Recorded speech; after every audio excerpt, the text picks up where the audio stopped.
রাজধানী ঢাকা ছেড়ে সবাই জন্মভূমির টানে চলে যাচ্ছে দেশের বাড়িতে মা বাবার সাথে ঈদ করার জন্য।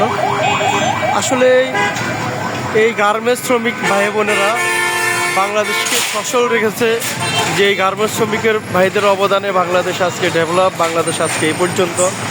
সেই গার্মেন্টস শ্রমিক ভাইয়েরা দেখেন কত কষ্ট করে, কত লাঞ্ছনা ভোগ করে যাচ্ছে তাদের জন্মভূমি আপনজনের সাথে ঈদ উদযাপন পালন করার জন্য।